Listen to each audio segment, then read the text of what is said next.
अध्याय 101 10,000 प्रतिरक्षा दो। पुतोंग। जियान चेन ने अपने सारे कपड़े उतार दिए और सीधे खून से भरे पीपे में कूद गया। उसी समय उसने जैद की बोतल से सांप का पित्त निकाला और सीधे उसे निगल लिया। पित्त के पेट में जाने के कुछ ही समय बाद जियान चेन को अपने शरीर के भीतर अपनी पांचों इंद्रियों में सक्रियता का एहसास हुआ। उसका पेट उसकी इच्छा के विरुद्ध जोर जोर से बड़बड़ाने लगा, मानो उसे दस्त हो रहे हों। जियान चेन पीपे के अंदर पैर मोड़कर बैठा था। पीपे में खून उसकी गर्दन तक सब कुछ डूब गया था, केवल उसका सिर ही बाहर दिख रहा था। खून से निकलती बर्फीली हवा को महसूस करते हुए जियान चेन धीरे धीरे शांत हो गया।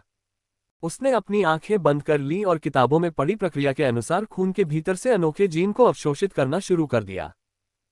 सिल्वर स्ट्राइप्ड गोल्डन स्नेक के रक्त में इन अनोखे तत्वों के अस्तित्व के कारण ही रक्त में जहर को विषमुक्त करने की क्षमता थी।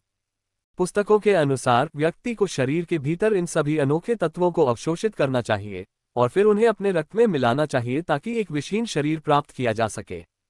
रक्त शरीर का समर्थन करेगा और व्यक्ति के शरीर को जहर का प्रतिरोध करने की एक जबरदस्त क्षमता प्रदान करेगा। ये क्षमता इतनी शक्तिशाली थी कि व्यक्ति जहर के प्रति पूरी तरह से प्रतिरक्षित हो सकता था।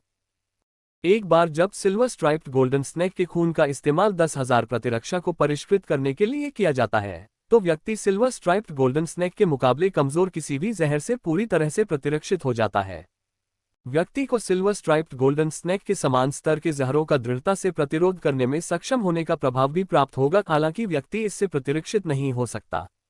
इस प्रकार जहर से होने वाले खतरे की मात्रा में भारी कमी आएगी या जहर का प्रसार बहुत हद तक रोका जा सकेगा। हालांकि 10,000 प्रतिरक्षा सभी जहरों से प्रतिरक्षित नहीं थी, लेकिन ये जियान चेन को उत्साहित करने के लिए पर्याप्त थी। आखिरकार सिल्वर स्ट्राइप्ड गोल्डन स्नेक का जहर तियान युआन महाद्वीप पर व्यापक रूप से प्रसिद्ध था। सिल्वर स्ट्राइप्ड गोल्डन स्नेक के जहर से ज्यादा शक्तिशाली कुछ ही जहर थे। इसके अलावा ऐसे जहर बेहद दुर्लभ थे और सिल्वर स्ट्राइप्ड गोल्डन स्नेक की तरह ही देखने में भी दुर्लभ थे। जियान चेन पीपे में पैर मोड़कर बैठा था और उसकी आंखें कसकर बंद थीं। उसका पेट बहुत तेज आवाज में बड़बड़ा रहा था। अगर कोई जियान चेन के बगल में खड़ा होता तो वह आवाज साफ सुन सकता था। जियान चेन के पेट में एक गर्जन करने वाले समुद्र जैसा कुछ था, ये बहुत तूफानी था। उसी समय जियान चेन के दिल से एक बेहद उल्टी सी भावना उठी और जियान चेन खुद को उल्टी करने से मुश्किल से रोक पाया। मुझे लगता है कि सांप का पित्ताशय घुल रहा है, अंदर का पित्त बाहर निकल रहा है। जियान चेन ने बड़ी मुश्किल से मतली को रोका। उसे अंदर से याद आया कि किताबों में लिखा था कि अगर कोई 10,000 प्रतिरक्षा को परिष्कृत करना चाहता है तो रक्त के अलावा सबसे महत्वपूर्ण हिस्सा पित्ताशय है।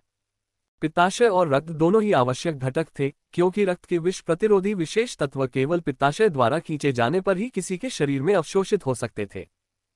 ये विष प्रतिरोधी तत्व विश्व सार की तरह नहीं थे जिन्हें जब भी कोई चाहे अवशोषित कर सकता था।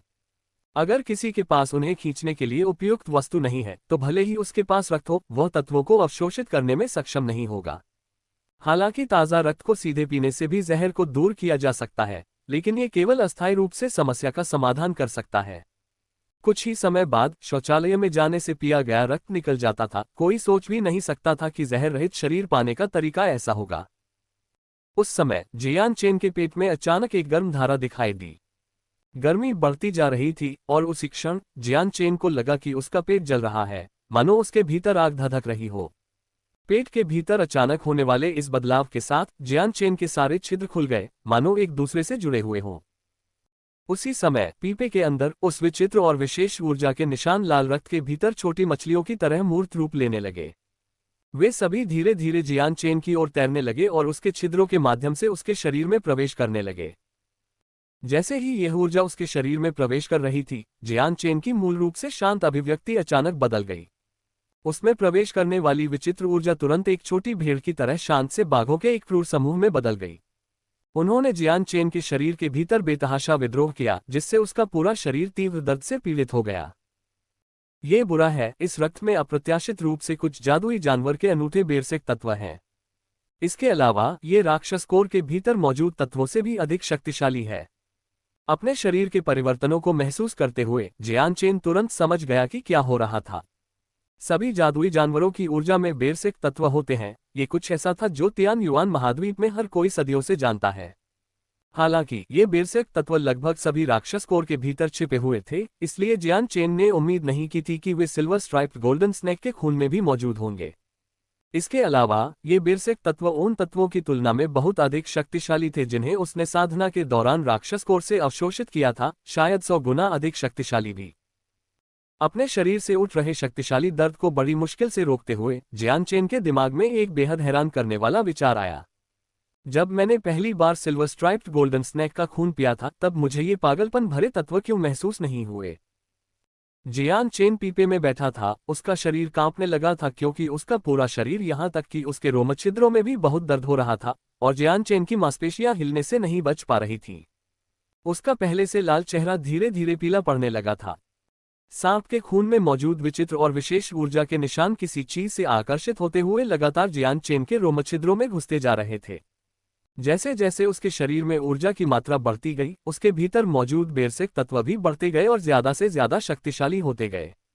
इन बेरसेक तत्वों द्वारा उसके शरीर पर लाए गए दर्द से जियान चेन को बहुत ज्यादा पसीना आ रहा था। हालांकि उसने अपने दांत और मुट्ठियां कस लीं और उसका विरोध करना जारी रखा। उस समय जियान चेन के डेंटियन में नीला और बैंगनी चमक अचानक से हल्की रोशनी की किरणें उत्सर्जित कर रही थी। इस बीच जियान चेन को जो भयंकर दर्द महसूस हो रहा था वह अचानक बिना किसी निशान के गायब हो गया। उसके द्वारा अवशोषित किए गए उन्मत्त तत्व जो रक्त के भीतर विचित्र ऊर्जा के साथ थे, ऐसा लग रहा था कि किसी अजीब शक्ति द्वारा आकर्षित किए गए थे। जैसे ही वे जियान चेन के शरीर में प्रवेश करते हैं वे तुरंत उसके डेंटियन में नीला और बैंगनी चमक की ओर उड़ने लगते हैं। कुछ समय के लिए जियान चेन अचानक हुए बदलावों से थोड़ा हैरान था। हालांकि उसे जल्द ही एहसास हो गया कि क्या हुआ था और उसने तुरंत राहत की सांस ली। वह जानता था कि हर बार जब वह राक्षस कोर से ऊर्जा अवशोषित करता है तो उसके डेंटियन में मौजूद नीला और बैंगनी चमक द्वारा निहित बेरसेक तत्व भी अवशोषित हो जाएंगे। इसलिए जो कुछ अभी हुआ था उसमें कुछ भी अजीब नहीं था। उन्मत्त तत्वों की पीड़ा के बिना जियान चेन की पहले से पीड़ा भरी अभिव्यक्ति तुरंत ढीली पड़ गई। हालांकि वह अभी भी इससे शांत नहीं हुआ और तुरंत अपने आंतरिक शरीर की वर्तमान स्थिति का सर्वेक्षण किया। वह केवल विशेष तत्वों को ही महसूस कर सकता था। सांप के रक्त में मौजूद बेरसेक तत्व उसके शरीर में प्रवेश करने पर उसके डेंटियन में मौजूद नीले और बैंगनी रंग की चमक द्वारा पूरी तरह से अवशोषित हो गए थे। केवल कुछ हानिरहित विशेष तत्व बचे थे और वे धीरे धीरे सांप के पित्ताशय की दिशा में इकट्ठा हो रहे थे। आखिरकार उन्होंने पित्ताशय को पूरी तरह से घेर लिया। इन विशेष तत्वों का अवशोषण बेहद धीमा था। जियान चेन पूरे दिन और रात पीपे में रहा, तब जाकर वह आखिरकार खून में मौजूद सभी विशेष तत्वों को अवशोषित कर पाया। वर्तमान में जियान चेन के पेट में सांप के पित्ताशय में पहले से ही सभी विशेष तत्व एकत्र हो चुके थे और एक मोटी परत बन गई थी। एक दिन और रात तक रक्त के सभी तत्वों को अवशोषित करने के बाद पीपे में मौजूद रक्त ने न केवल अपना सारा रंग और चमक खो दी, बल्कि उसकी असहनीय गंध भी बिना किसी निशान के गायब हो गई। अभी जियान चेन के पास 10,000 प्रतिरक्षा को परिष्कृत करने तक केवल एक कदम बचा था। ये कदम भी सबसे महत्वपूर्ण था। वह सफल होगा या नहीं, ये पूरी तरह से इस कदम पर निर्भर करता था। अध्याय 102 10,000 प्रतिरक्षा 3। अभी जियान चेन के पास 10,000 प्रतिरक्षा को परिष्कृत करने तक केवल एक कदम बचा था। ये कदम भी सबसे महत्वपूर्ण था। वह सफल होगा या नहीं, ये पूरी तरह से इस कदम पर निर्भर करता था। इस समय तक सिल्वर स्ट्राइप्ड गोल्डन स्नेक के खून के सभी सबसे महत्वपूर्ण हिस्सों को जियान चेन ने साफ साफ इकट्ठा कर लिया था और पित्ताशय में एक अजीब पदार्थ बनाने के लिए केंद्रित कर दिया था। यह अजीब पदार्थ एंटी वेनम और सिल्वर स्ट्राइप्ड गोल्डन स्नेक के खून का एक साथ मिला हुआ था। किताबों की सामग्री के अनुसार जियान चेन को विष विरोधी और रक्त पदार्थ को अपने शरीर में अवशोषित करने की आवश्यकता थी, और एक बार जब वह इसे अपने शरीर में पूरी तरह से आत्मसात कर लेता तभी वह सफलतापूर्वक 10,000 प्रतिरक्षा प्राप्त कर सकता था। जब तक पदार्थ शरीर में अवशोषित होता रहेगा तब तक जियान चेन के रक्त में विषुण गुण आ जाएगा। इतना ही नहीं, बल्कि शरीर में रक्त के प्रवाह के साथ साथ शरीर में परिवर्तन भी होंगे। कुछ समय बाद शरीर जहर के प्रति प्रतिरोधी हो जाएगा और नुकसान के डर के बिना कमजोर जहर के प्रति प्रतिरोधक क्षमता विकसित कर लेगा। भारी भाव के साथ जियान चेन खड़ा हो गया। यह अंतिम चरण था और साथ ही सबसे महत्वपूर्ण भी, क्योंकि विषरोधी पदार्थ उसके शरीर में तभी इकट्ठा होगा जब सांप का पित्ताशय मौजूद होगा। अगर पित्ताशय नहीं होगा तो पदार्थ बेकार में ही नष्ट हो जाएगा। सांप के पित्ताशय को पचाने से पहले उसे अपने रक्त प्रवाह में विषरोधी पदार्थ को आत्मसात करना होगा। जियान चेन ने खुद को शांत किया और अपने शरीर के आसपास के पदार्थ को नियंत्रित करना शुरू कर दिया। हालांकि जैसे ही पदार्थ पित्ताशय से बाहर निकला, एक अजीब आकर्षण होने लगा और उस पदार्थ को खींचने लगा जिसे जियान चेन नियंत्रित करने की कोशिश कर रहा था। जियान चेन ने अपने होठों को काटा क्योंकि उसने अपने नियंत्रण पर अधिक ध्यान केंद्रित किया। हालांकि जियान चेन की ताकत अभी भी काफी कमजोर थी, लेकिन उसकी आत्मा निर्विवाद रूप से मजबूत थी।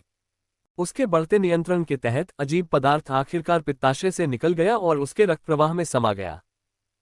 हालांकि जैसे ही वह रक्त प्रवाह को आत्मसात कर रहा था, अजीब पदार्थ पूरी तरह से रक्त से अलग हो गया, जैसे कि चुंबक के दो विपरीत ध्रुव दोनों एक दूसरे के साथ असंगत लग रहे थे और ऐसा कोई तरीका नहीं था जिससे वे संभवतः विलीन हो सकें।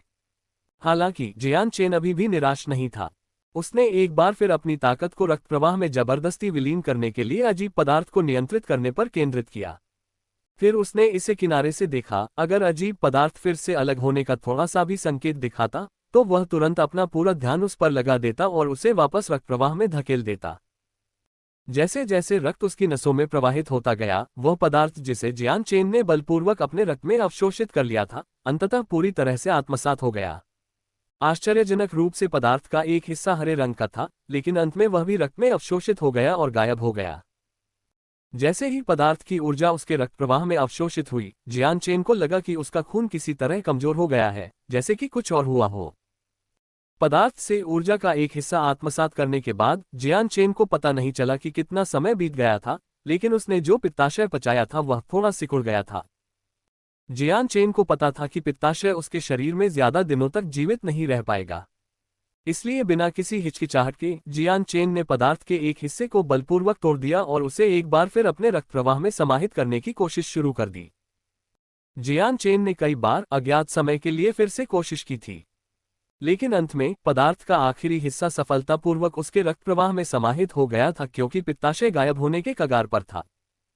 अपने रक्त प्रवाह में उल्लेखनीय परिवर्तन महसूस करते हुए जियान चेन ने राहत की सांस ली। उसका दिल उत्साहित हो गया और उसके चेहरे पर एक उज्ज्वल मुस्कान छा गई। 10,000 प्रतिरक्षा, मैंने कभी नहीं सोचा था कि मुझे जहर रहित शरीर मिलेगा, जियान चेन ने मन ही मन कहा। अपने पिछले 20 सालों के अनुभव से वह जानता था कि वह जिस नई दुनिया में था वह और भी ज्यादा खतरनाक थी, इसलिए 10,000 प्रतिरक्षा उसे काफी फायदे पहुंचाएगी। कम से कम अगर वह अपने दुश्मनों द्वारा पकड़ा भी गया तो उसे जहर वाले भोजन के बारे में चिंता करने की जरूरत नहीं होगी। हालांकि जियान चेन ने 10,000 प्रतिरक्षा को सफलतापूर्वक परिष्कृत कर लिया था, लेकिन यह अभी भी अपने प्राथमिक चरण में था और अपने पूर्ण चरण में नहीं था। हालांकि उसका खून सिल्वर स्ट्राइप्ड गोल्डन स्नेक के खून से एंटीवेनम के साथ मिल गया था, लेकिन यह विलय अभी पूरा नहीं हुआ था और इसे पूर्णता तक पहुंचने में कुछ समय लगेगा। एक बार जब उसका खून और एंटीवेनम एक साथ पूरी तरह से मिल गए, तो यह उसके शरीर के चारों ओर अंतहीन रूप से घूमता रहेगा और उसके शरीर के भीतर हड्डियों, मांस और अंगों को बदल देगा। उसके शरीर के हर हिस्से में एंटीवेनम क्षमता आ जाएगी। ये 10,000 प्रतिरक्षा की वास्तविक सीमा होगी। धीरे धीरे जियान चेन ने अपनी आंखें खोली और प्रकाश की पहली किरणें देखीं। क्षितिज में आग उगलता सूरज बस झांक रहा था, जिसका मतलब था कि अभी सुबह की शुरुआत ही हुई थी। जियान चेन खून से भरे पीपे से बाहर निकला और अपने स्पेस बेल्ट से एक तौलिया निकाला ताकि अपने ऊपर लगे खून को साफ कर सके और फिर नए कपड़े पहन सके। जियान चेन ने पीपे में इतना समय बिताया था कि उसमें मौजूद खून की मात्रा 1/4 कम हो गई थी। यहां तक कि पहले की खूनी गंध भी गायब हो गई थी और खून का रंग थोड़ा गहरा होने लगा था। अपने बगल में रखे पीपे को देखते हुए जियान चेन ने कंटेनर पर जोर से लात मारी। पीपा पलट गया और कठोर जमीन पर टूट गया, जिससे खून जमीन पर फैल गया। हालांकि सिल्वर धारीदार सुनहरे सांप का खून अतुलनीय रूप से कीमती था, लेकिन खून का सबसे महत्वपूर्ण हिस्सा पहले ही उसके द्वारा सोख लिया गया था। खून के बचे हुए हिस्से को सिर्फ पानी के बराबर ही कहा जा सकता था और अब उसका कोई उपयोग नहीं था। एक बार फिर वेक सिटी लौटने के बाद जियान चेन एक रेस्तरां में गया और पेट भर खाने के लिए कुछ व्यंजन ऑर्डर किए। एक दिन और रात कुछ न खाने के बाद जियान चेन का पेट थोड़ा भूखा था। अभी रेस्टोरेंट के लिए सबसे व्यस्त समय था। अंदर का माहौल पहले से ही बहुत जीवंत था। लोगों का आना जाना एक अंतहीन धारा की तरह था और देखते ही देखते टेबल भर गए। यहां तक कि रेस्टोरेंट की वेट्रेस भी लगातार व्यस्तता से ऑर्डर लेने और व्यंजन परोसने में व्यस्त थी। छोटे भाई, यहां सभी सीटें पहले से ही भरी हुई हैं। क्या मैं यहां आपके साथ बैठ सकता हूं? अध्याय 103, ज्वाला भाड़े के सैनिक। छोटे भाई, यहाँ सभी सीटें पहले से ही भरी हुई हैं। क्या मैं यहाँ आपके साथ बैठ सकता हूँ? उस समय जियान चेन के पीछे से एक गहरी आवाज आई। स्रोत की ओर देखने के लिए अपना सिर घुमाते हुए जियान चेन ने एक मध्यम आयु वर्ग के व्यक्ति को देखा, जिसके चेहरे पर बड़ी मुस्कान थी। वह जियान चेन के विपरीत दिशा में खड़ा था और उसे एक अच्छे स्वभाव वाली नजर से देख रहा था। अधेड़ उम्र का यह आदमी करीब 40 साल का लग रहा था और उसने सियान रंग का लबादा पहना हुआ था। हालांकि जियान चेन की तेज नजरों में ये लबादा मोटे कपड़े से बना था और इसलिए इसे सस्ते कपड़े की श्रेणी में रखा गया था। उसके छोटे काले बालों के साथ उसमें ऐसा कुछ भी नहीं था जो अलग से नजर आता हो, यहाँ तक कि उसकी अच्छी स्वभाव वाली मुस्कान भी नकली नहीं थी। जियान चेन ने मुस्कुराते हुए अपना सिर हिलाया। चुन की तरह अचानक भर गया है, इसलिए मैं अकेले इतनी जगह का उपयोग नहीं कर सकता। आओ और मेरे साथ बैठो। तो फिर बहुत बहुत धन्यवाद छोटे भाई। दूसरे आदमी ने हंसते हुए अपने दोनों हाथ जोड़े। फिर उसने स्टूल निकाला और उस पर बैठ गया। मिस, 1 कप शराब और 1 पाउंड बेहतरीन घोड़े का मांस, आदमी ने पुकारा। ठीक है, कृपया 1 मिनट रुकें माननीय ग्राहक, वेट्रेस ने वापस पुकारा। जियान चेन कुछ देर तक अपने सामने खड़े अधेड़ व्यक्ति को घूरता रहा, फिर अंततः उसने उससे नजरें हटा ली और अपने भोजन की ओर देखने लगा। अधेड़ उम्र के आदमी ने जियान चेन को देखा और हंसते हुए कहा, और मुझे इस छोटे भाई को क्या कहना चाहिए? जियान चेन, उसने मुंह में मांस भरकर जवाब दिया, इसलिए शब्द स्पष्ट रूप से नहीं निकले। जियान चेन, हे, कितना अच्छा नाम है। मध्यम आयु वर्ग के व्यक्ति ने अपनी आंखों से जियान चेन को देखा और फिर पूछने के लिए अपना मुंह खोला, भाई जियान चेन, मैं मान रहा हूं कि आप भी एक भाड़े के सैनिक हैं। उसने अपना सिर हिलाया, ठीक है, लेकिन क्योंकि मेरी ताकत काफी कम है, मैं डी रैंक के सबसे निचले भाड़े के सैनिकों में से एक हूं। भाड़े के सैनिकों की रैंक उनकी ताकत और उनके द्वारा किए गए मिशनों से प्राप्त योग्यता के अनुरूप होती है। डी रैंक वाले भाड़े के सैनिकों में सबसे निचले स्तर के सैनिक आमतौर पर नए संत होते थे। हालांकि कुछ साधक ऐसे भी थे जिन्होंने अभी तक डी रैंक वाले भाड़े के सैनिकों के बीच अपने संत हथियारों को संघनित नहीं किया था। भले ही मध्यम आयु वर्ग का व्यक्ति काफी अच्छे स्वभाव का लग रहा था, लेकिन जियान चेन ने उसे अपनी सटीक ताकत दिखाने की हिम्मत नहीं की। वह आदमी बिना किसी बुरे इरादे के हंसा, छोटे भाई, तुम 20 साल से ज्यादा बड़े नहीं हो सकते। एक बार जब तुम अपने संत बल को संत हथियार में सफलतापूर्वक संघनित कर लेते हो तो तुम्हारी क्षमता असीमित हो जाएगी। आदमी के शब्द ईमानदार थे, लेकिन बोलने के बाद उसने एक लंबी सांस ली। पीछे की ओर सोचता हूं, मैं 25 साल का था जब मैंने पहली बार अपने संत हथियार को संघनित किया और संत बनने के लिए आगे बढ़ा। सोचने वाली बात यह है कि छोटा भाई सिर्फ 20 साल का है और एक संत है। मुझे नहीं लगता कि भविष्य में कोई और प्रतिभाशाली पृथ्वी संत मास्टर होने में ज्यादा समय लगेगा। जब 3 शब्द पृथ्वी संत मास्टर कहे गए तो आदमी का चेहरा लगभग उम्मीद से भरा हुआ लग रहा था। ये सुनकर जियान चेन एक बार फिर उस अधेड़ उम्र के आदमी को देखने से खुद को रोक नहीं पाया। हालांकि उसे इस आदमी के बारे में बेहतर धारणा थी, फिर भी यह सिर्फ इतना ही था। 25 वर्ष की आयु में संत शस्त्र को संघनित करना तियान युआन महाद्वीप के भीतर काफी औसत दर्जे का कहा जा सकता है। इस प्रकार का व्यक्ति अधिकतम एक महान संत गुरु बनने तक ही सीमित रहेगा और बिना किसी अवसर के वे कभी भी पृथ्वी संत गुरु बनने में सक्षम नहीं होंगे। आखिरकार एक महान संत गुरु और एक पृथ्वी संत गुरु के बीच की दूरी अविश्वसनीय रूप से कठिन सीमा थी। ये सीमा इतनी कठिन है कि एक संत हथियार को संघनित करना 1 लाख गुना आसान था। ऐसा इसलिए है क्योंकि एक महान संत गुरु से एक पृथ्वी संत गुरु तक की सफलता से यदि कोई सावधान नहीं था तो वे बिना किसी उद्धार के भूमि में गिर जाएंगे। कम गंभीर मामले में उन्हें गंभीर चोट लगेगी और वे अपनी पूरी साधना खो देंगे, इस प्रकार एक अपंग बन जाएंगे। सबसे खराब स्थिति में वे अपने जीवन को येलो स्प्रिंग्स में खो देंगे। पृथ्वी संत मास्टर को महान संत मास्टर से अलग करने वाली दहलीज जीवन को मृत्यु से अलग करती थी। ऐसे कई लोग थे जिनकी प्रतिभा औसत दर्जे की थी, लेकिन वे महान संत मास्टर बनने में असफल रहे। कई लोग तो सफलता पाने की कोशिश में मर भी गए। पृथ्वी संत मास्टर बनने की सफलता दर केवल 1% थी। इस जानकारी के बारे में जियान चेन को पता था। चाहे वह कारगात लाइब्रेरी में हो या चांगयांग मैंशन लाइब्रेरी में, जियान चेन ने इसके बारे में पढ़ा था। छोटे भाई, मैं अनुमान लगा रहा हूं कि आप अभी तक किसी भाड़े के समूह में शामिल नहीं हुए हैं। मध्यम आयु वर्ग के व्यक्ति ने हल्की मुस्कान के साथ जियान चेन से पूछा। ये सुनकर जियान चेन का दिल उछल पड़ा क्योंकि उसे एहसास हुआ कि वह आदमी क्या कहने वाला था, लेकिन उसने जवाब में अपना सिर हिलाया, ये सही है। छोटे भाई, तुम मेरे ज्वाला भाड़े के सैनिकों में शामिल क्यों नहीं हो जाते?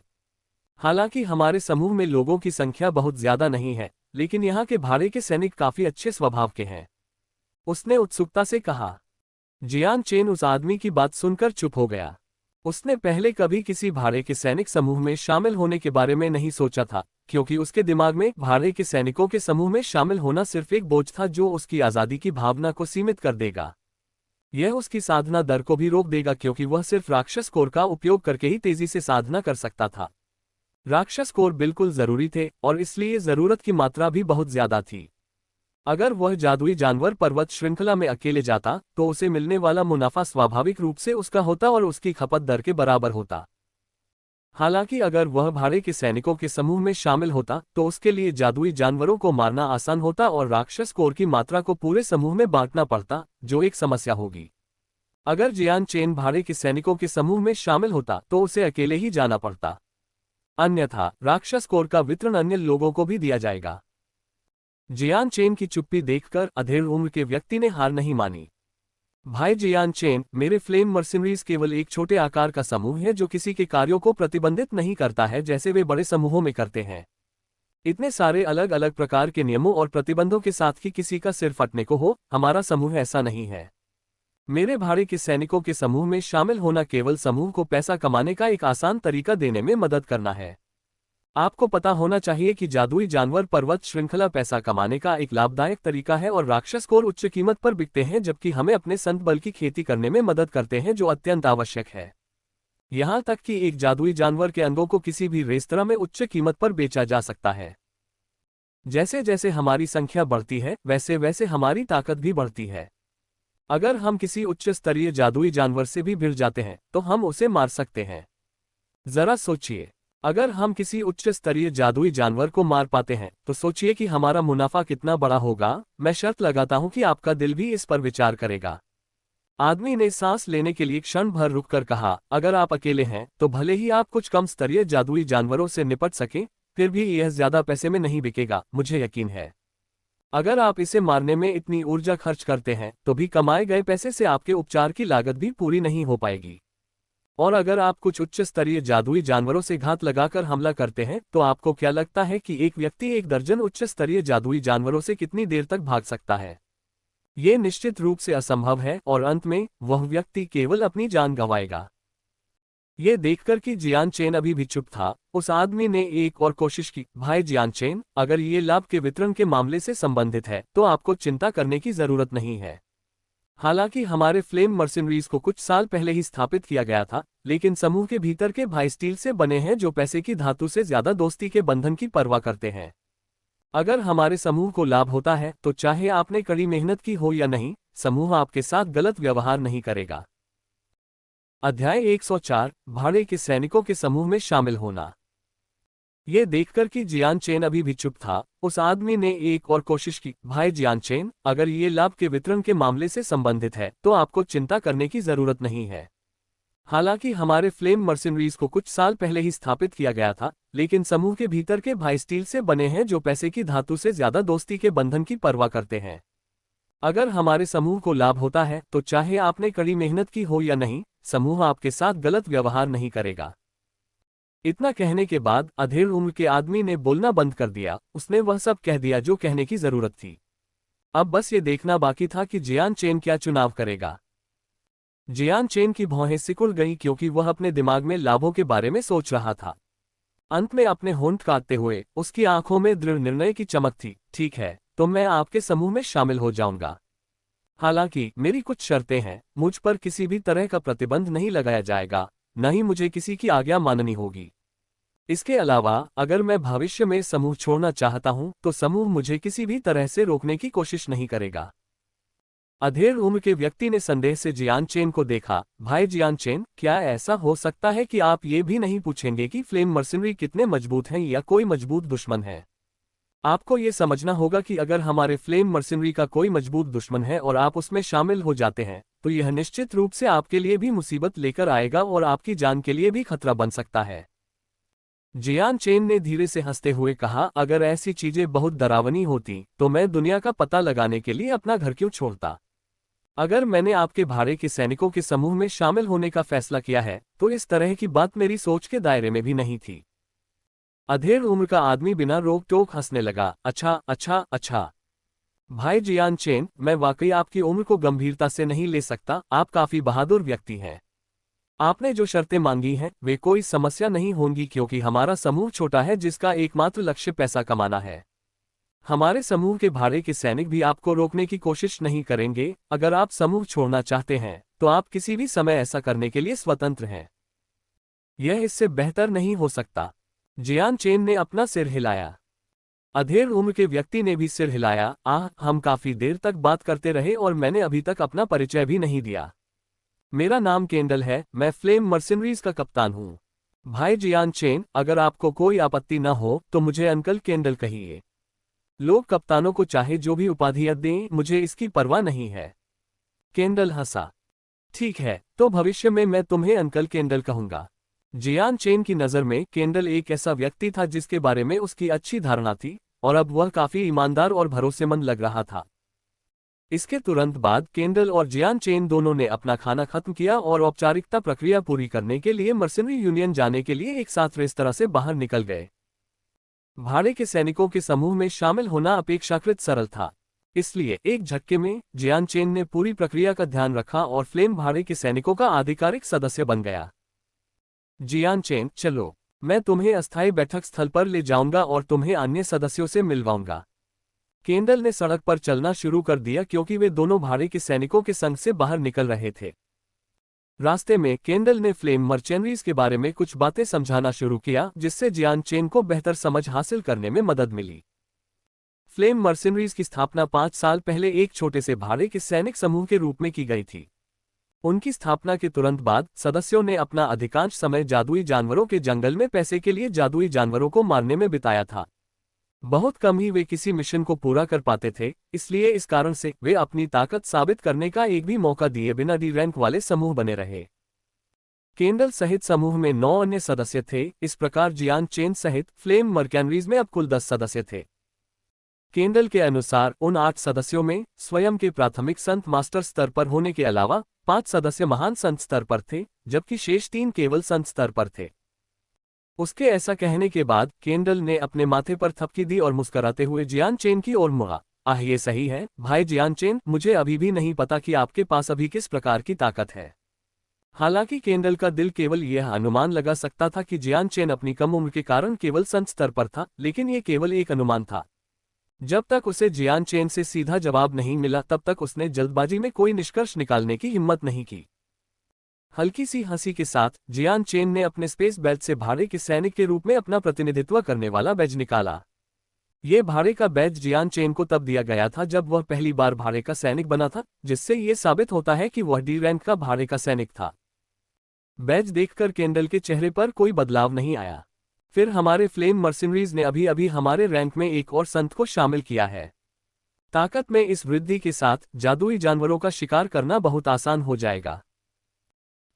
जियान चेन केंडल के साथ लगभग उतने समय तक चला जितना एक तेल का दिया जलने में लगता है। फिर आखिरकार वह एक साधारण से दिखने वाले घर में पहुंचा, जिसके अंदर जाने के लिए टूटी हुई पत्थर की सीढ़ियां थीं। घर बहुत बड़ा नहीं था और घर की छत पर बहुत सारे मकड़ी के जाले लटके हुए थे। यहां तक कि दीवारों पर भी समय और प्रकृति के प्रभाव के कई निशान थे। यह देखना स्पष्ट था कि यह घर वेक सिटी में कई सालों से मौजूद था, लेकिन किसी ने इसकी देखभाल नहीं की थी। केंडल घर के दरवाजे तक गया और उसे हल्के से खटखटाया। कुछ ही देर बाद लकड़ी का दरवाजा थोड़ा खुला और एक व्यक्ति का सिर दिखाई दिया। उसके दुबले पतले चेहरे से लग रहा था कि वह युवक करीब 26 साल का था और ऐसा लग रहा था कि अगर उसे लोगों के बीच में रखा जाए तो वह एक चोर बन सकता है। केंडल को देखते ही युवक के चेहरे पर मुस्कान आ गई और उसने कहा, अंकल केंडल, मैं तो जानता था कि यह आप ही हैं। इसके तुरंत बाद जियान चेन केंडल के पीछे कमरे में चला गया।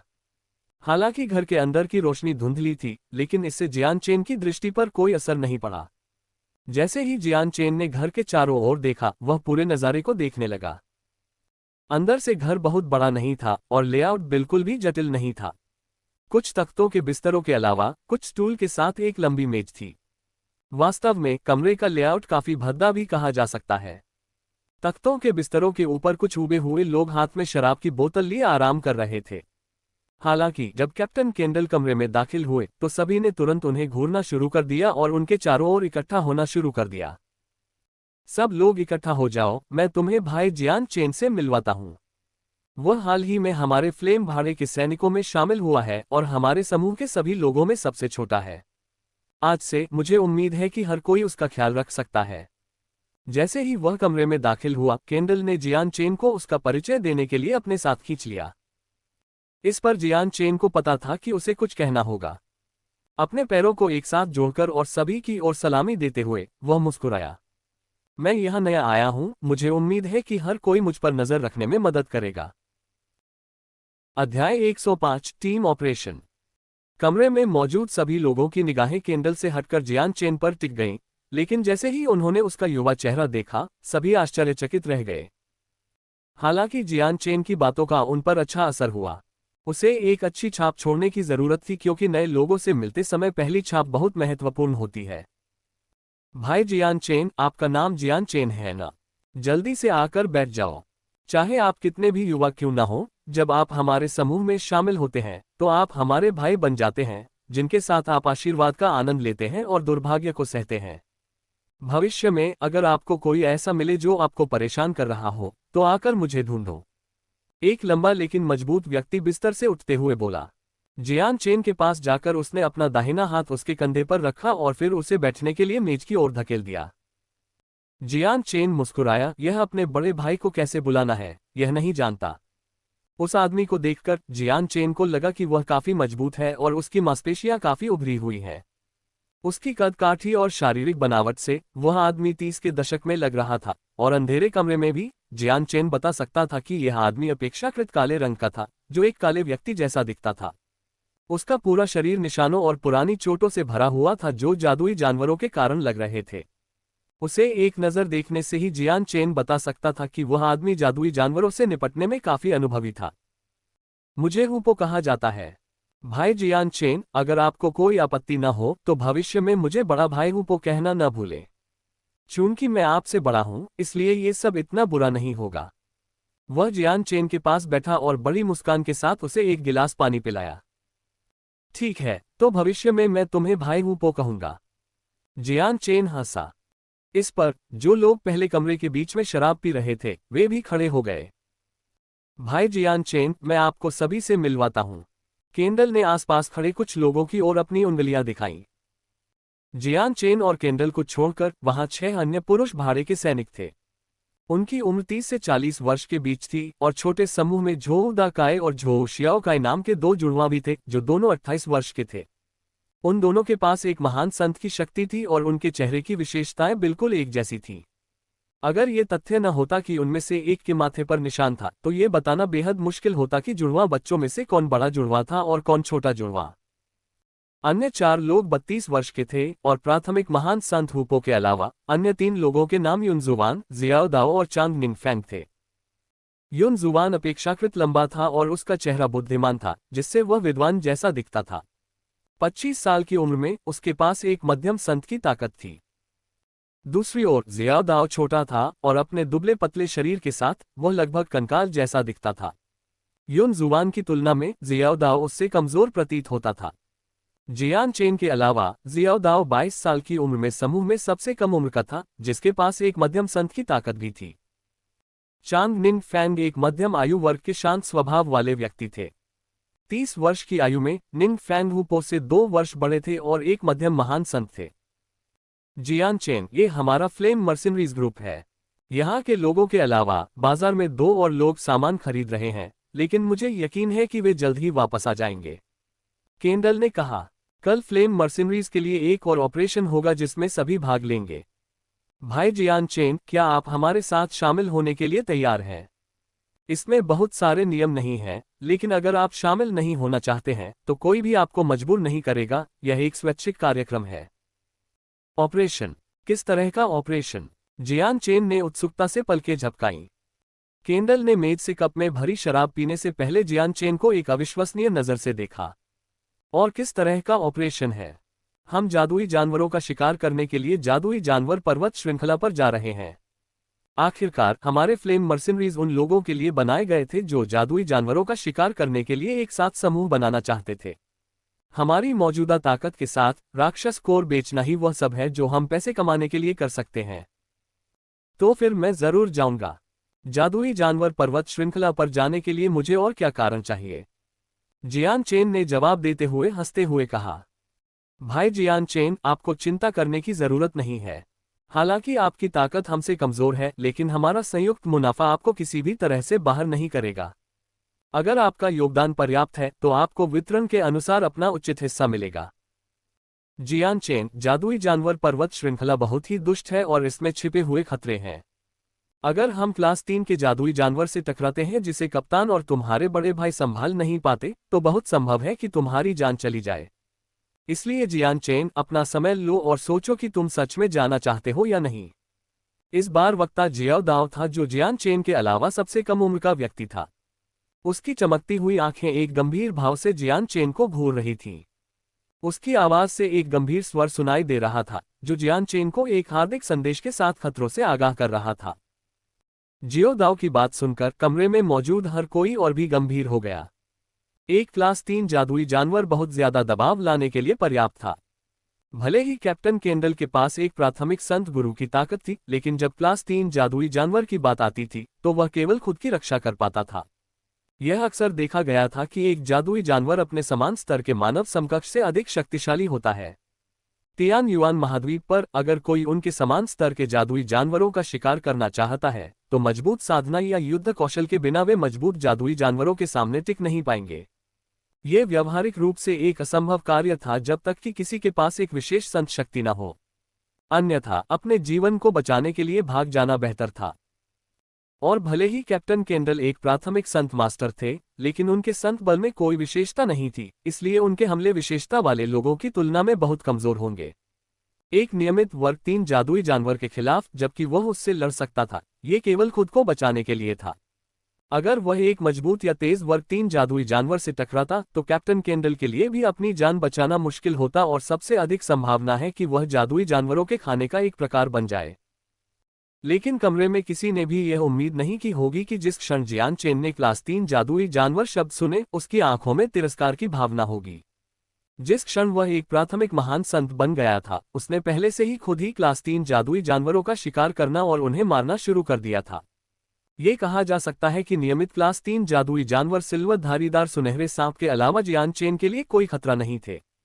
इस समय तक जियान चेन की ताकत पहले से ही मध्य महान संत के स्तर पर थी, जो कि एक प्राथमिक महान संत से कई गुना अधिक मजबूत थी। आप सब चिंता मत करो, मेरी ताकत इतनी भी कम नहीं है। पहले एक बार मैजिकल बीस्ट माउंटेन रेंज में जाने के बाद मैंने वहां बहुत कुछ सीखा है, जियान चेन ने कहा। अध्याय 106 विचित्र डेंटियन। इसके बाद जियान चेन और फ्लेम मर्सिनरीज ने तियान युआन महाद्वीप से यात्रा करते समय सुनी गई कई दिलचस्प बातों के बारे में बात करना शुरू कर दिया। जैसे जैसे वे बात करते गए, जियान चेन और फ्लेम मर्सिनरीज अवचेतन रूप से करीब आ गए और एक दूसरे के साथ दोस्ताना हो गए। लेकिन ध्यान देने लायक बात यह थी कि फ्लेम मर्सिनरीज के हर एक सदस्य ने अपनी बात साफ साफ कही, जिसमें कैप्टन केंडल भी शामिल थे। वे सभी काफी भावुक थे, और भले ही जियान चेन ने खुलासा किया था कि वह डी रैंक का भाड़े का सैनिक था, उनमें से किसी ने भी उसका अपमान नहीं किया या उसके साथ बुरा व्यवहार नहीं किया। इस महाद्वीप पर जहां सत्ता ही अंतिम शासक शक्ति थी, ऐसे लोग बेहद दुर्लभ थे। और इस प्रकार जियान चेन की फ्लेम मर्चेनरीज के प्रति धारणा तेजी से बढ़ी। समय बीतने से अनजान दोपहर की चमक जल्दी ही अंदर आ गई, क्योंकि दरवाजे पर दस्तक ने सभी को आगंतुकों के बारे में सचेत कर दिया। ये निश्चित रूप से काबोल्ड्स है जो दस्तक दे रहा है। दस्तक सुनकर जियो दाओ ने एक खुश मुस्कान प्रकट की और वह दरवाजा खोलने के लिए चला गया। जैसे ही जियान चेन ने दरवाजा खुला देखा, उसने सोचा कि फ्लेम मर्सिनरीज के शेष 2 लोग कैसे होंगे। दरवाजा खुला तो सादे कपड़े पहने 2 लोग कमरे में दाखिल हुए। पहला व्यक्ति लगभग 30 साल का लग रहा था। उसकी कदकाठी जियान चेन के शरीर से मिलती जुलती थी और उसकी आंखें भी उतनी ही चमकीली थीं। पीछे आने वाला व्यक्ति कैप्टन केंडल की उम्र के किसी व्यक्ति जैसा था। हालांकि उसका चेहरा देखने में साधारण था, लेकिन उसकी आंखों की चमक बिल्कुल भी साधारण नहीं थी। काबोल्ड्स डियर, तुम दोनों आखिरकार वापस आ गए। कैप्टन केंडल हंसे। आओ, मैं तुम्हें जियान चेन से मिलवाता हूं, जो हाल ही में हमारे फ्लेम मर्सिनरीज में शामिल हुआ है। इस बिंदु से हम सभी यहाँ भाई हैं, इसलिए यह महत्वपूर्ण है कि हम एक दूसरे पर ध्यान दें। केंडल फिर जियान चेन की ओर देखने के लिए मुड़ा। भाई जियान चेन, छोटे व्यक्ति को काबोल्ड्स कहा जाता है। न केवल वह काफी मजबूत है, बल्कि वह हमारे फ्लेम भाड़े के सैनिकों में सबसे बुद्धिमान व्यक्ति है। हमने जो भी कार्रवाई करने पर विचार किया, वह काबोल्स द्वारा सुझाया गया था। उसके बगल में व्यक्ति डियर है, जो मेरे बाद हमारे समूह में सबसे मजबूत भाड़े का सैनिक है, जो पीक स्तर के महान संत है। मुझे विश्वास है कि 3 साल में वह एक सफलता हासिल करेगा और एक संत मास्टर बन जाएगा। जियान चेन ने अभिवादन और सम्मान के प्रतीक के रूप में काबोल्स और डियर की ओर हाथ जोड़कर सलामी दी। जियान चेन, तुम्हें देखकर मैं अंदाजा लगा रहा हूं कि तुम लगभग 20 साल के हो, इसलिए मुझे ठीक से पता नहीं है कि तुम कितने ताकतवर हो। काबोल्स ने जियान चेन को गणनापूर्ण नजर और जिज्ञासु लहजे में देखा। जियान चेन ने बिना कुछ कहे केवल हंस दिया और फिर अपने स्पेस बेल्ट से अपना भाड़े का सैनिक बैज निकाला। ये बहुत पहले की बात नहीं है जब मैं डी रैंक का भाड़े का सैनिक बना था। ओह! काबोल्स ने अपना सिर हिलाया और जियान चेन को घूरता रहा। उसकी आंखों में एक उत्सुक चमक थी जो चमक रही थी। फिर उसने अपना स्पेस बेल्ट लिया और उसे केंडल की ओर बढ़ा दिया। अंकल केंडल, मैंने कल ऑपरेशन के लिए जरूरी सभी चीजें पहले ही तैयार कर ली हैं। केंडल ने काबोल्स से स्पेस बेल्ट लेते हुए कहा, ये तो ठीक है, अब जब यात्रा की सारी तैयारियां हो गई हैं, तो हम कल सुबह निकलेंगे। इस बार हम निश्चित रूप से बहुत सारे जादुई जानवरों का शिकार करेंगे। भाई जियान चेन, क्या आपको कोई शिकायत है? कोई नहीं, मैं अंकल केंडल की बात मानूंगा। जियान चेन हंसा। ठीक है, तो फिर आज सभी को आराम करना चाहिए, कल फिर से पूरी ताकत से काम करने का दिन होगा। इसके बाद घर से निकलकर जियान चेन अकेले ही वेक सिटी में घूमने लगा। कल के ऑपरेशन के बारे में जियान चेन को इसकी बिल्कुल भी परवाह नहीं थी, क्योंकि फ्लेम मर्सिनरीज की ताकत के साथ अगर वे तुरंत मरना नहीं चाहते थे तो वे सबसे पहले क्लास 2 मैजिकल बीस्ट का शिकार करेंगे। हालांकि फ्लेम मर्सिनरीज के पास एक सेंट मास्टर और 4 ग्रेट सेंट थे, लेकिन वे बिना किसी परेशानी के क्लास 3 मैजिकल बीस्ट से मुकाबला नहीं कर पा रहे थे। इसलिए फ्लेम मर्सिनरीज के पास अभी क्लास 2 मैजिकल बीस्ट का शिकार करने के अलावा कोई विकल्प नहीं था। लेकिन जियान चेन के मामले में ये भी कहा जा सकता है कि क्लास 4 मैजिकल बीस्ट के अलावा ऐसा कुछ भी नहीं था जो उसके लिए खतरा बन सके। भले ही उसे क्लास 4 का कोई जादुई जानवर मिल जाए जिसे वह हरा नहीं सकता, लेकिन जियान चेन को कम से कम भागने की अपनी क्षमता पर पूरा भरोसा था। इन कारणों से जियान चेन को कल के ऑपरेशन के बारे में किसी भी तरह का दबाव महसूस नहीं हुआ। अन्य भाड़े के सैनिकों से इस बारे में बात करने के बाद कि उसे अन्य किन किन चीजों की आवश्यकता होगी, जियान चेन ने उनमें से अधिकांश चीजें एकत्र कर ली थीं और वेक सिटी में घूमना जारी रखा था। जियान चेन को वेक सिटी में आए हुए 1 महीने से ज्यादा हो गया था, लेकिन उसका ज्यादातर समय मैजिकल बीस्ट माउंटेन रेंज में बीता था। उसने सिर्फ कुछ दिन एक कमरे के अंदर बिताए थे, और तब भी लगभग सारा समय साधना में बीता था। उसके पास अभी भी अपने लिए बिल्कुल भी समय नहीं था, इसलिए जियान चेन इस खाली समय का फायदा उठाकर आराम करना चाहता था। भले ही वेक सिटी कोई बहुत बड़ा शहर नहीं था, फिर भी यह अपने आप में बहुत बड़ा था। शहर को घेरने वाली अपनी विशाल लोहे की दीवार के बावजूद अगर कोई व्यक्ति एक ही दिन में काफी तेजी से चले तो वह पूर्व से पश्चिम की ओर पहुंच सकता था। मैजिकल बीस्ट माउंटेन रेंज के करीब होने के कारण शहर की सीमाएं हमेशा जीवंत रहती थीं, इसलिए वेक सिटी की 1/3 जमीन रेस्तरां और निजी कर्मियों के स्वामित्व में थी। जियान चेन धीरे धीरे सड़क पर टहलता रहा और किनारे पर कई स्ट्रीट वेंडरों को देखता रहा। इनमें से कई वेंडर भाड़े के सैनिक थे, उनमें से कुछ ही वास्तविक व्यापारी थे। इन स्टॉलों पर कई तरह की चीजें मिलती थीं, जिनमें हर्बल दवा, मॉन्स्टर कोर और बच्चों के लिए खिलौने भी शामिल थे।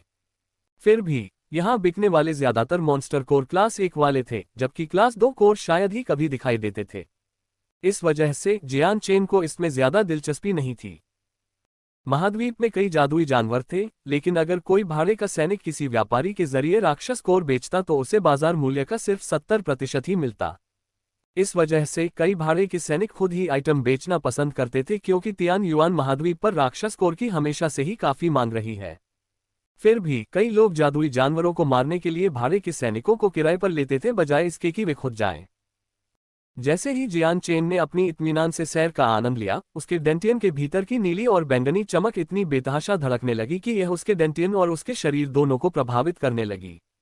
पहले उसका डेंटियन एक शांत झील की तरह था जिसमें एक भी लहर नहीं थी, लेकिन अब झील एक उग्र समुद्र बन गई थी जिसकी लहरें उसके रास्ते में आने वाली किसी भी चीज को डुबोने की धमकी दे रही थीं। अपने संत बल के उपयोग के साथ भी जियान चेन इस तूफान को नियंत्रित करने में असमर्थ था। जियान चेन का चेहरा बदल गया क्योंकि उसे एहसास हुआ कि नीला और बैंगनी चमक अब नियंत्रण में नहीं थी। ये सबसे खराब स्थिति थी जिससे जियान चेन डरता था।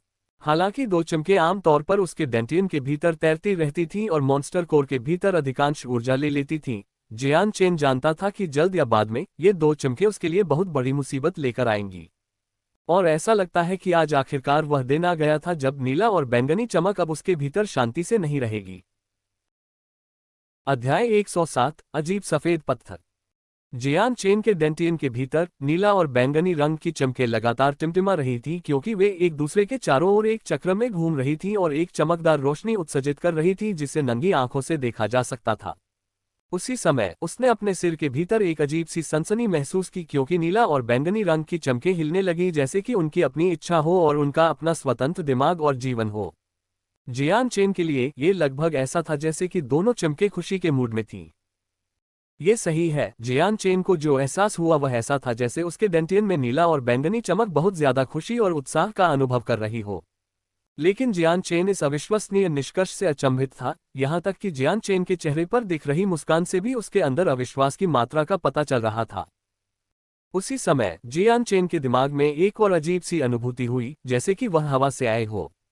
इस अनुभूति से जियान चेन को एहसास हुआ कि उसके डेंटियन में दो चमकों ने किसी अज्ञात चीज के साथ किसी तरह का सूक्ष्म संबंध स्थापित कर लिया था। यह आध्यात्मिक संबंध जैसा था, लेकिन साथ ही ऐसा भी लगा जैसे कि कुछ बंद किया जा रहा हो। अपनी भावनाओं को नियंत्रित करने की कोशिश करते हुए जियान चेन ने एक गहरी सांस ली और धीरे धीरे अपना सिर उस ओर घुमाया जहां सनसनी सबसे ज्यादा थी। उसकी नजर एक सड़क के स्टॉल पर पड़ी जहां एक 30 वर्षीय व्यक्ति अपना सामान रख रहा था। उसके स्टॉल में क्लास एक मॉन्स्टर कोर और कुछ शानदार लेकिन विचित्र आइटम का ढेर था। जियान चेन की नजर एक एक करके सभी चीजों पर पड़ी और फिर उसकी नजर मुट्ठी भर सफेद पत्थर पर पड़ी। यह एक खास तरह का आकार था और पूरी तरह से सफेद था, लेकिन इसके अलावा यह कोई खास नहीं था। दूसरे सफेद पत्थरों की तुलना में यह कोई अलग नहीं लग रहा था। उस अथाह रहस्य की बदौलत जो अजीब अनुभूति थी, जियान चेन जानता था कि यह सफेद पत्थर ही था जो उसके डेंटियन में इतनी हलचल पैदा कर रहा था। चमक का इस बंद सफेद पत्थर से किसी तरह का संबंध था, जैसे कोई बच्चा अपने सबसे पसंदीदा खजाने की रक्षा करने की कोशिश करता है। खुशी की भावना इतनी प्रबल थी कि जियान चेन भी एक हद तक इस अनुभूति का अनुभव कर रहा था। सतह पर जियान चेन की अभिव्यक्ति बिल्कुल नहीं बदली, लेकिन जिस क्षण वह सड़क के किनारे बने स्टॉल पर पहुंचा, उसका हाथ मुट्ठी के आकार के सफेद पत्थर को पकड़ने के लिए आगे बढ़ा। लेकिन जिस क्षण उसका हाथ उसे उठाने वाला था, उसका चेहरा बदल गया और उसके चेहरे पर एक आश्चर्यचकित भाव उभर आया। ऐसा इसलिए था क्योंकि मुट्ठी भर आकार का ये सफेद पत्थर आश्चर्यजनक रूप से भारी था। जिस क्षण उसका हाथ उसके संपर्क में आया, सफेद पत्थर 1 सेंटीमीटर भी नहीं हिला। कितना भारी पत्थर है! जियान चेन खुद को रोक नहीं पाया और चिल्ला पड़ा। अपने पूरे हाथ से पत्थर को मजबूती से अपने हाथ में पकड़ते हुए उसने और भी अधिक ताकत लगानी शुरू कर दी और आखिरकार पत्थर धीरे धीरे टेबल से उठने लगा। सम्माननीय ग्राहक, क्या आप इस अजीब पत्थर को देख रहे हैं? स्टॉल मालिक अचानक मुस्कुराते हुए जियान चेन के पास आया। जियान चेन ने धीरे से मुट्ठी के आकार के पत्थर को अपने ध्यान में लाया और उसे घूर कर देखा। हालांकि यह केवल मुट्ठी के आकार का था, लेकिन इसका वजन पहले ही 50 किलोग्राम से अधिक हो चुका था। अगर ये तथ्य न होता कि जियान चेन एक मध्य महान संत था, तो इस पत्थर को एक हाथ में उठाना एक कठिन काम होता। लेकिन जब उसने अजीब सफेद पत्थर उठाया, तो उसे अपने डेंटियन के भीतर से निकलने वाली उत्तेजना और खुशी का स्पष्ट रूप से एहसास हुआ। हालांकि जियान चेन को इस अनुभूति पर संदेह था, क्योंकि केवल वे प्राणी जिन्हें जीवन दिया गया था, वे ही इस प्रकार की भावनाओं का अनुभव कर पाएंगे। और फिर भी उसके डेंटियन के भीतर की दो चमकें स्पष्ट रूप से इस अनुभूति को दे रही थीं, तो क्या ये हो सकता है कि उसके डेंटियन में नीला और बैंगनी चमक वास्तव में आत्म जागरूकता थी? शायद उनमें पहले से ही खुद के लिए सोचने की क्षमता थी। जब जियान चेन इस विचार पर पहुंचा, तो उसका पूरा शरीर कांप उठा और उसके माथे से पसीना टपकने लगा, क्योंकि उसे लगने लगा था कि अब उसके भाग्य पर उसका कोई नियंत्रण नहीं है। वह अपनी डेंटियन समस्या के बारे में सोचते हुए आहें भरने से खुद को नहीं रोक सका। इस समस्या से बाहर निकलने का वास्तव में कोई रास्ता नहीं था। उसके पास अपने डेंटियन में मौजूद दो चमक के बारे में कोई विचार या तरीका नहीं था, क्योंकि वे उसके नियंत्रण से बाहर थे। भले ही जियान चेन चाहता हो कि उसके डेंटियन से वे दो चमक चली जाएं, लेकिन उसके लिए ऐसा करने का कोई तरीका नहीं होगा। यह एक आशीर्वाद है, अभिशाप नहीं, लेकिन यह एक ऐसा अभिशाप भी है जिससे मैं बच नहीं सकता। इसे भूल जाना ही बेहतर है, क्योंकि मैं पहले भी एक बार मर चुका हूं। इसके अलावा और क्या चिंता करनी है? सबसे बुरी बात यह है कि मैं फिर से मर जाऊंगा। जियान चेन ने खुद से कहा। अपने हाथ में सफेद पत्थर को देखते हुए उसने अपने डेंटियन के बारे में और भी ज्यादा सोचा। इस सफेद पत्थर की बनावट असाधारण रूप से अनोखी थी। चाहे जियान चेन ने इसे कितनी भी बार देखा हो, वह ये नहीं बता पाया कि यह पत्थर से बना है या बढ़िया लोहे से, क्योंकि यह न केवल भारी था बल्कि इसका घनत्व भी सामान्य से ज्यादा था। अपनी बाह के जरिए अपनी आंतरिक सेंट फोर्स को भेजते हुए जियान चेन ने इसे सफेद पत्थर में प्रवेश कराने की कोशिश की, लेकिन जैसे ही सेंट फोर्स ने इसे छुआ उसे एक मजबूत प्रतिरोध का सामना करना पड़ा। ऐसा लग रहा था जैसे सफेद पत्थर एक रक्षात्मक किला था और उसका सेंट फोर्स आक्रमणकारी इसकी सुरक्षा में सेंध लगाने में सक्षम नहीं था। सफेद पत्थर का घनत्व इतना अधिक था कि जियान चेन भी उसमें प्रवेश करने के लिए अपनी संत शक्ति का उपयोग करने में असमर्थ था।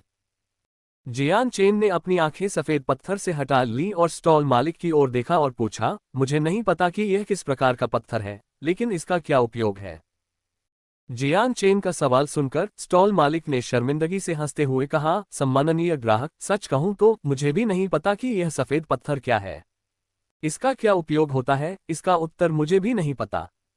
लेकिन यह असामान्य रूप से भारी है, इसलिए इसे एक बार देखने के बाद ही कोई बता सकता है कि यह सफेद पत्थर कोई साधारण खिलौना नहीं है। तो फिर तुम्हें ऐसी चीज कहां से मिली? जियान चेन की आंखें चमक उठी और वह पूछता रहा। अपनी भौहें सिकोड़ते हुए स्टॉल मालिक ने सवाल पर विचार करना शुरू किया और फिर कहा, सम्माननीय ग्राहक, मुझसे भी यही सवाल कई बार पूछा गया है, लेकिन मैंने उन्हें कभी नहीं बताया। हालांकि आप मुझे काफी अनुकूल लगते हैं, इसलिए मैं आपको बताता हूं कि मुझे ये कहाँ मिला। सफेद पत्थर की ओर इशारा करते हुए स्टॉल मालिक की आवाज बंद हो गई। सच कहूं तो ये सफेद पत्थर मुझे मैजिकल बीस्ट माउंटेन रेंज में मिला था। ओह! यह जवाब सुनकर जियान चेन की नजर एक बार फिर सफेद पत्थर पर चली गई। जब उसने सुना कि स्टॉल मालिक ने जादुई जानवर पर्वत श्रृंखला से यह वस्तु उठाई है, तो उसे कोई आश्चर्य नहीं हुआ। आखिरकार हर किसी के लिए हमेशा कोई न कोई अवसर होता ही है। यहां तक कि एक किसान भी अपने खेत की खुदाई करते समय सोने या किसी अन्य कीमती खनिज पर ठोकर खा सकता है। स्टॉल मालिक ने जियान चेन के दिलचस्पी भरे चेहरे को देखा और एक बार फिर अपना मुंह खोला। सम्माननीय ग्राहक, ये सफेद पत्थर कई सालों से मेरे पास है। अगर मुझे पैसों की जरूरत न होती तो मैं इसे पहले ही प्रदर्शनी में नहीं रखता। ये देखते हुए कि आप इसमें काफी दिलचस्पी रखते हैं, आप इसे क्यों नहीं खरीद लेते? जियान चेन ने एक आंख से सफेद पत्थर को देखा और फिर उसे स्टॉल मालिक की तरफ देखा। ये सफेद पत्थर कितने का है? उसका स्वर विशेष रूप से सपाट था। इस सफेद पत्थर के अस्तित्व ने उसके लिए कई सवाल खड़े कर दिए थे, इसलिए उसे इसे खरीदना ही उचित था। अध्याय 108, ये कितना है? ये है। जियान चेन के चेहरे पर भाव देखकर स्टॉल मालिक के चेहरे पर झिझक के भाव थे। हालांकि वह जानता था कि यह सफेद पत्थर किसी भी तरह से कोई साधारण वस्तु नहीं है, फिर भी वह नहीं जानता था कि इसका क्या उपयोग है। इस सफेद पत्थर के पीछे के इतिहास को समझने के लिए उसने प्राचीन खजानों के बारे में कई किताबें पढ़ी, लेकिन कुछ नहीं मिला। उसने कई करीबी दोस्तों से भी पूछा, लेकिन खाली हाथ लौटना पड़ा। इसलिए इस पर सोचने के बाद उसने आखिरकार इस सफेद पत्थर की एक ठोस कीमत तय कर ली। यह अफसोस की बात है कि तियान युआन महाद्वीप पर इस अजीब सफेद पत्थर के बारे में जानने वाले बहुत कम लोग थे और न ही किसी ने कभी इसके प्रति इतनी उत्सुकता दिखाई।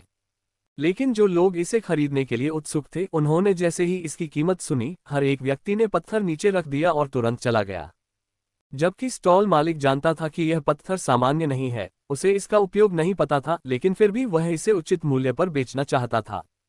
इसलिए जैसे ही सभी ने पत्थर की कीमत सुनी, उन्होंने पत्थर को नीचे रखने और इसके बारे में भूल जाने में संकोच नहीं किया। जब जियान चेन ने इस सफेद पत्थर की कीमत के बारे में पूछा, तो स्टॉल मालिक एक बार फिर अनिर्णित महसूस कर रहा था। उसे अभी वाकई पैसों की जरूरत थी, इसलिए ये कहा जा सकता था कि यह सफेद पत्थर उसके पैसे कमाने का एकमात्र जरिया था। अगर वह कीमत बहुत ज्यादा रखता, तो उसे डर था कि यह जियान चेन दूसरे ग्राहकों की तरह पत्थर गिराकर चला जाएगा, लेकिन अगर वह कीमत बहुत कम रखता, तो उसके दिल में बेचैनी होती। इसलिए सवालिया कीमत को लेकर उसका दिल और दिमाग एक दूसरे के विरोधाभास में था और उसे समझ नहीं आ रहा था कि क्या कीमत देनी चाहिए। झिझकने के बाद स्टॉल मालिक ने अपना मुंह खोला। सम्माननीय ग्राहक, यदि आप वास्तव में इस सफेद पत्थर में रुचि रखते हैं, तो कृपया इसकी कीमत बताएं। ये सुनकर जियान चेन ने एक प्रसन्न मुस्कान के साथ उस आदमी को देखा। ये स्पष्ट रूप से आपकी वस्तु है, इसलिए कीमत आपके द्वारा तय की जानी ही उचित है। आप मुझसे कीमत क्यों बताना चाहते हैं? जियान चेन की बात सुनकर स्टॉल मालिक शर्मिंदा हो गया और अजीब तरह से हंसने लगा। सम्माननीय ग्राहक, ऐसा नहीं है कि मैं कीमत बताने से कतरा रहा हूँ, बल्कि ऐसा इसलिए है क्योंकि मुझे डर है कि अगर मैंने कीमत बताई तो आप डरकर भाग जाएंगे। कई लोगों ने इस सफेद पत्थर में अपनी रुचि दिखाई है, लेकिन जैसे ही उन्होंने मेरी कीमत सुनी, उन्होंने इसे नीचे रख दिया और चले गए। ओह, तो फिर आपको क्या लगता है कि इस सफेद पत्थर की कीमत कितनी है? जियान चेन ने दिलचस्पी से पूछा। वह पहले से ही इस सफेद पत्थर को खरीदने के लिए पूरी तरह से दृढ़ था, चाहे इसकी कीमत या इसका सही उपयोग कुछ भी हो। अगर यह उसके डेंटियन में नीले और बैंगनी रंग की चमक से इतनी मजबूत प्रतिक्रिया को भड़का सकता है, तो यह कोई साधारण वस्तु नहीं थी। वह निश्चित रूप से नहीं कह सकता था, लेकिन यह सफेद पत्थर संभवतः उसकी डेंटियन समस्याओं के रहस्य को सुलझा सकता था। इस कारण से जियान चेन इस वस्तु को जीतने के लिए बहुत दृढ़ था। स्टॉल मालिक ने जियान चेन की ओर देखते हुए अपने होंठ काटे। सम्माननीय ग्राहक, यदि आप सफेद पत्थर खरीदने के लिए इतने अड़े हुए हैं, तो मैं आपको इसकी कीमत बता दूं। यहाँ देखिए, क्या इतना ही काफी होगा? ये कहते हुए स्टॉल मालिक ने अपने हाथ की 5 उंगलियां बाहर निकाली, मानो जियान चेन को हाई फाइव देना चाहता हो। ये हरकत देखकर जियान चेन अपने चेहरे पर मजाकिया भाव लाए बिना नहीं रह सका और अनिश्चितता से बोला, क्या ये हो सकता है कि आप इसे 50 स्वर्ण सिक्कों में बेच रहे हैं? ये सुनकर स्टॉल मालिक का चेहरा उस मामूली रकम से लाल हो गया, मानो जियान चेन ने जो रकम पेश की थी, वो उसके द्वारा पेश की गई रकम से हजारों सिक्कों से भिन्न थी। स्टॉल मालिक ने आह भरते हुए कहा, सम्माननीय ग्राहक, मैं आपके साथ सीधा और स्पष्ट रहूंगा। मैं इस पत्थर को 500 बैंगनी सिक्कों में बेचना चाहता हूं, क्या आप अभी भी इसे चाहते हैं? जैसे ही उसने कहा, स्टॉल मालिक की आंखें जियान चेन को करीब से देखने लगी। क्या 500 बैंगनी सिक्के? क्या तुम मजाक कर रहे हो? जियान चेन ने चौंककर चिल्लाया और स्टॉल मालिक को अविश्वास से देखा। जिस क्षण उसने बैंगनी सिक्के शब्द सुने, जियान चेन के होंठ विशेष रूप से भारी महसूस हुए। 500 बैंगनी सिक्के 50,000 सोने के सिक्कों के बराबर थे। स्टॉल मालिक का चेहरा और भी लाल हो गया जब उसने जियान चेन के चेहरे पर भाव देखा। वह जानता था कि 500 बैंगनी सिक्के ऐसी कीमत थी जिसका कोई खरीदार नहीं होगा। यह है, सम्माननीय ग्राहक, यदि आप ऐसी कीमत की पेशकश कर सके जिस पर मैं सहमत हो जाऊं, तो कम से कम मैं इसे आपको बेच तो सकता हूं। स्टॉल मालिक ने पीड़ा भरे स्वर में कहा। इसके साथ ही जियान चेन ने गहरी सांस ली और अनिश्चितता के साथ अपने हाथ में रखे सफेद पत्थर को मापा। काफी समय बाद जियान चेन ने आखिरकार अपना मन बना लिया। मेरी सबसे बड़ी कीमत 100 बैंगनी सिक्के होंगे, चाहे मैं इसे खरीदूं या नहीं, यह आप पर निर्भर है। ये कहते हुए उसने भारी नजर से स्टॉल मालिक को देखा, लेकिन वह भी अपने दिल में काफी घबराया हुआ था। जियान चेन ने इस सफेद पत्थर को पाने का दृढ़ निश्चय कर लिया था। अगर वह इसे यहाँ आसानी से खरीद सकता है, तो ये सबसे अच्छा होगा। फिर भी 100 बैंगनी सिक्के एक स्टॉल मालिक के लिए बिल्कुल भी छोटी रकम नहीं थी। जियान चेन ने पहले ही देख लिया था कि यह 30 वर्षीय स्टॉल मालिक कैसा है। चूंकि स्टॉल मालिक का दिमाग बहुत तेज था, इसलिए जियान चेन यह नहीं बता सकता था कि उसे सफेद पत्थर में कितनी दिलचस्पी है। अन्यथा अगर स्टॉल मालिक को पता चल जाता कि वह इसे कितना चाहता है, तो कौन जानता था कि इसकी कीमत कितनी बढ़ जाएगी। इतना ही नहीं, जियान चेन दूसरों को यह बताने के लिए तैयार नहीं था कि उसके पास कितना पैसा है। अगर यह पता चल जाता तो शायद दुष्ट इरादे वाले लोग मुसीबत की तलाश में उसका पीछा करने आ जाते। हालांकि अपनी ताकत के साथ वह सेंट मास्टर स्तर के दुश्मनों से भी नहीं डरता था, लेकिन वह जितना संभव हो सके उतनी परेशानी से बचना चाहता था।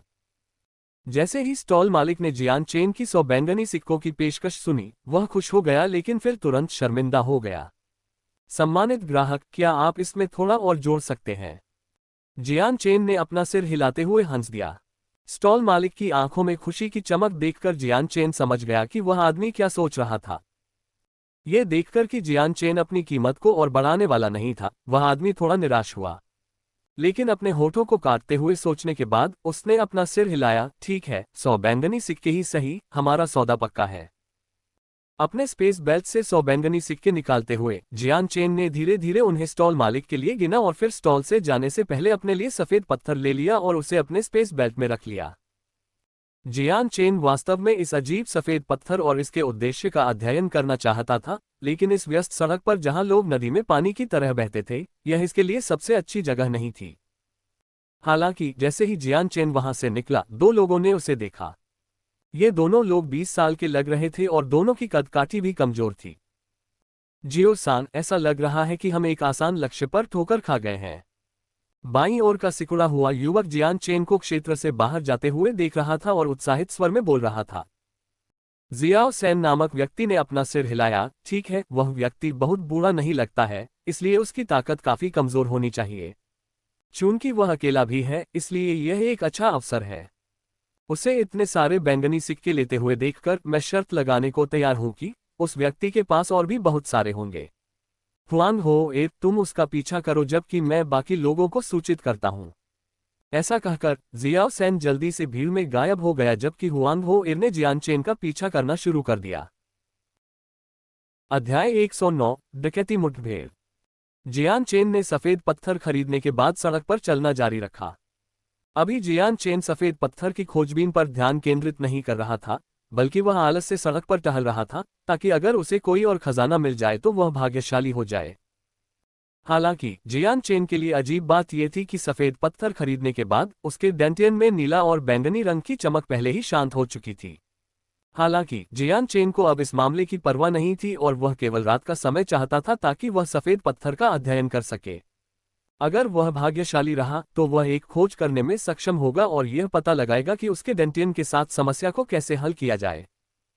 अगर वह अपने डेंटियन से समस्या का समाधान कर सकता है तो उसकी साधना दर बिना किसी और समस्या के सुधर जाएगी। हालांकि नीला और बैंगनी चमक लगातार उसकी साधना का एक बड़ा हिस्सा ले रही थी, लेकिन उन्होंने जियान चेन को राक्षस कोर से ऊर्जा को अवशोषित करने की अनुमति दी थी, बिना उनके भीतर मौजूद बेस तत्व से प्रभावित हुए। उसकी खपत दर अभी भी बहुत बड़ी थी और जियान चेन अपनी साधना के बारे में चिंतित था। अगर यह उसके ऊपर होता तो जियान चेन अपनी मूल साधना गति को बनाए रखना पसंद करता, भले ही वह अब राक्षस कोर में बेरसिर तत्व को आसानी से संभाल न सके, वह उनसे निपटने का एक तरीका खोज लेगा। वह ऐसी स्थिति नहीं चाहता था जिसे वह नियंत्रित न कर सके, क्योंकि जियान चेन के लिए नीला और बैंगनी चमक एक टिक टिक टाइम बम की तरह थी। वे किसी भी समय फट सकते थे और हालांकि उसकी साधना दर धीमी होगी, उसे हर दिन अधिक राक्षस कोर प्राप्त करने के बारे में चिंता करने की आवश्यकता नहीं होगी। साथ ही वह राक्षस कोर से जितनी ऊर्जा अवशोषित करेगा वह वर्तमान में अवशोषित की जा रही ऊर्जा से अधिक होगी। एक क्लास 3 राक्षस कोर पहले से ही कई दिनों तक उसकी साधना का समर्थन करने के लिए पर्याप्त था। यह उसे दर्जनों दिनों तक भी चला सकता था, इससे पहले कि सारी ऊर्जा खत्म हो जाए। उस स्थिति में जब तक जियान चेन जादुई जानवरों या राक्षस कोर का शिकार करने में पूरा दिन बिताता, यह उसके लिए कई महीनों तक प्रशिक्षण के लिए पर्याप्त था। जैसे जैसे जादुई जानवरों का शिकार करने में बिताया गया समय कम होता गया, साधना पर बिताया गया समय बढ़ता गया।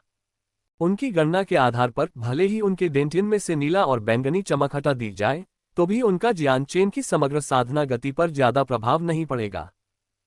जियान चेन व्यस्त सड़कों पर इधर उधर भटकता रहा और सड़क के किनारे लगी विभिन्न दुकानों को घूरता रहा। कभी कभी वह किसी दुकान में घुस जाता और इधर उधर देखता।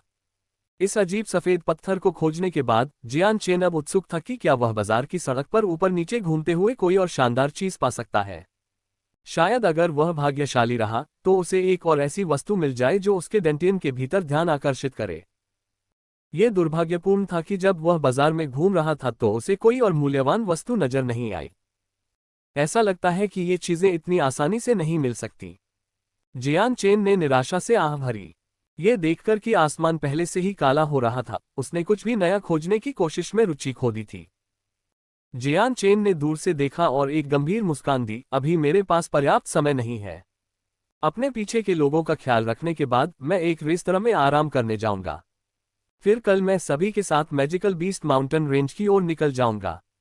ऐसा कहते हुए जियान चेन ने अपने आसपास कम आबादी वाली गली की तलाश की जिससे वह चल सके। इसके बाद जियान चेन धीरे धीरे गली से गुजरा जैसे कि वह अभी भी विंडो शॉपिंग कर रहा था। बस जिस सड़क पर वह अब यात्रा कर रहा था वह एक सुनसान रास्ता था जहां कम लोग यात्रा करते थे। एक बार फिर एक सुनसान गली में प्रवेश करते हुए जियान चेन अंततः एक पूरी तरह से सुनसान गली में पहुंच गया जिसका अंत 4 मीटर ऊंचा था। जियान चेन ने अपनी जगह पर रुककर पीछे मुड़कर देखा तो उसे खाली सड़क दिखी। तिरस्कार भरी नजर से उसने कहा, दोस्तों, तुम पहले ही मेरे साथ इतनी दूर तक चल चुके हो, क्या ऐसा हो सकता है कि तुम अभी भी खुद को दिखाने के लिए तैयार नहीं हो? जियान चेन के बोलने के कुछ देर बाद ही लोगों का एक समूह सुनसान गली में आया। वहां 1 दर्जन लोग थे जिनमें से हर एक की उम्र 20 से 30 साल के बीच थी। उनमें से सबसे बूढ़ा व्यक्ति करीब 40 साल का लग रहा था। जैसे ही दर्जन भर लोग दिखाई दिए, वे कतार में फैल गए और गली की पूरी चौड़ाई को अवरुद्ध कर दिया। स्पष्ट रूप से वे जियान चेन को गली से बाहर नहीं जाने देना चाहते थे, लेकिन वे यहीं नहीं रुके। जैसे ही उन्होंने गली को अवरुद्ध किया, प्रत्येक व्यक्ति धीरे धीरे जियान चेन की ओर बढ़ने लगा और उसे घूरने लगा, जिससे वे शैतान जैसे लग रहे थे। जियान चेन लोगों को आते देखकर सिर्फ मुस्कुरा सकता था। उसके लिए ये लोग बिल्कुल भी शैतानी नहीं लग रहे थे। वह बता सकता था कि वे उसकी आत्मा से कितने मजबूत थे, इसलिए यहां मौजूद हर व्यक्ति की ताकत उसके लिए स्पष्ट थी। समूह में सबसे कमजोर सदस्य संत स्तर तक भी नहीं पहुंच पाए थे, जबकि 3 अन्य सदस्य महान संत स्तर पर थे। सबसे बड़ा आश्चर्य ये था कि वहां का सबसे बूढ़ा सदस्य अप्रत्याशित रूप से संत मास्टर स्तर पर था। यहां तक कि फ्लेम मर्सिनरीज के कप्तान कैप्टन केंडल भी इस व्यक्ति से एक स्तर से कमजोर थे। ये व्यक्ति एक मिडिल सेंट मास्टर था। यह आदमी करीब 40 साल का था और उसने नीले हरे रंग का लबादा पहना हुआ था। उसके चेहरे पर असाधारण रूप से भयंकर भाव थे और उसके छोटे बाल हवा में हल्के से लहरा रहे थे। उसके मुंह के ठीक नीचे एक बड़ी दाढ़ी थी जो बहुत ज्यादा उभरी हुई थी। प्रिय मित्रों, इस व्यक्ति के साथ इतनी दूर तक चलने के बाद आपको आश्चर्य हो सकता है कि आप क्या कर रहे हैं। जियान चेन ने हल्की मुस्कान के साथ कहा, लेकिन उसका स्वर अभी भी सपाट था। मध्य संत मास्टर की शक्ति वाले सबसे बड़े पुरुष ने जियान चेन को घूरते हुए कहा, तो तुम्हें पता था कि हम यहाँ थे। जियान चेन ने मुस्कुराते हुए अपनी बाहों को छाती के सामने रखते हुए कहा, बेशक आप इतने लंबे समय से एक ही सड़क पर यात्रा करते हुए इतनी जिद से मेरा पीछा कर रहे थे, कोई व्यक्ति कैसे ध्यान नहीं देगा। जियान चेन की बात सुनकर बुजुर्ग व्यक्ति ने अचानक एहसास की नजर से जियान चेन की ओर देखा, तो यह ऐसा था, ऐसा लगता है कि हम तब बहुत लापरवाह थे। फिर उस व्यक्ति का चेहरा बदल गया और उसकी हैरानी भरी नजर अचानक ठंडी हो गई। बच्चे, अभी यह सड़क हमने बंद कर दी है। अगर तुम मरना नहीं चाहते तो अपने स्पेस बेल्ट के अंदर का हर एक सिक्का और सामान सौंप दो, नहीं तो यहीं मरने के लिए तैयार हो जाओ। अगर तुम मेरे पास मौजूद चीजें चाहते हो तो चलो देखते हैं कि तुम्हारे पास ऐसा करने की ताकत है या नहीं। जियान चेन ने भावशून्यता से कहा। हालांकि हर गुजरते शब्द के साथ उसका स्वर और भी ठंडा होता गया। इतना कहकर बुजुर्ग आदमी ने कुछ और कहने की जहमत नहीं उठाए और अपना हाथ हिलाया। सब आगे आओ, उसे नीचे लाओ और जो कुछ भी उसके पास है वह हमारा होगा। पूरा दल जियान चेन की ओर दौड़ पड़ा और उनमें से प्रत्येक ने अपने संत हथियार निकाल लिए। जो लोग अभी तक संत स्तर तक नहीं पहुंचे थे, उनके हाथों में एक साधारण लोहे की तलवार और ढाल थी और वे निडरता से उस पर हमला कर रहे थे। दर्जनों लोगों को आते देख जियान चेन ने तिरस्कार में व्यंग्य किया। जैसे ही वे उसके 10 मीटर के भीतर पहुंचे, वह हवा में उछला, मानो आकाश ने उसे निगल लिया हो। उसके दोनों पैर दीवारों से टकराए और वह नीचे खड़े लोगों के सिर के ऊपर से उड़ गया। जैसे ही वह 40 वर्षीय व्यक्ति की ओर उड़ा, उसके दाहिने हाथ में एक जानी पहचानी चांदी के रंग की तलवार दिखाई दी, जो फिर बिजली की एक चांदी की धार में बदल गई। इतनी तेजी से कि नंगी आंखों से देखना मुश्किल था, तलवार ने अधेड़ व्यक्ति के गले पर वार किया। अपने शरीर में अनगिनत सुधारों के बाद जियान चेन का शरीर संत शक्ति के विशेष गुणों द्वारा लगातार परिष्कृत होता रहा। इसलिए अब उसकी ताकत उसी संत शक्ति की बदौलत उसके पिछले जीवन से कहीं ज्यादा मजबूत थी और यहां तक कि उसकी गति भी कई गुना बढ़ गई थी। इतनी साधारण दिखने वाली तलवार के साथ भी इसकी गति इतनी तेज थी कि एक महान संत के लिए भी इसे चकमा देना मुश्किल था। आखिरकार, अगर कोई अपनी हमले की गति बढ़ाना चाहता है तो उसे इसे बढ़ाने के लिए अपने संत बल का उपयोग करने की आवश्यकता होगी, लेकिन ये भौतिक शरीर पर एक कठिन तनाव था। इसलिए जियान चेन के विशेष शरीर और तेज तलवारबाजी के लिए धन्यवाद, यह उसके पिछले जीवन में एक बेहतर सुधार था। यहां तक कि तियान युआन महाद्वीप के लोगों की तुलना में जियान चेन से अधिक शक्तिशाली लोगों को छोड़कर वह अपने ताकत के स्तर या उससे नीचे के किसी भी व्यक्ति की सुरक्षा को दरकिनार करने में सक्षम था। अगर जियान चेन अपने हमलों में अपनी पूरी ताकत का इस्तेमाल करता तो उसके स्तर के किसी भी व्यक्ति को जवाबी हमला करने का मौका नहीं मिलता और उन्हें पता चलने से पहले ही उनका गला घोंट दिया जाता। जियान चेन को उस पर इतनी तेजी से हमला करते देख अधेड़ उम्र के आदमी ने एक व्यंग्यात्मक लहजे में कहा और उसने अपनी बड़ी कुल्हाड़ी हवा में उठा ली।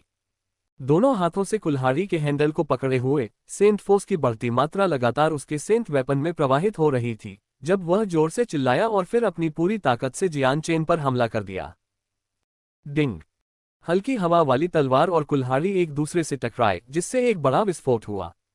ध्वनि के बाद आदमी पर इतनी तीव्रता से एक बड़ा कंपन हुआ कि उसके पैर कमजोर पड़ गए और वह 1 या 2 कदम पीछे हट गया। उसकी आंखें आश्चर्य से चौड़ी हो गईं और वह अविश्वास से अपने प्रतिद्वंद्वी को घूरने लगा।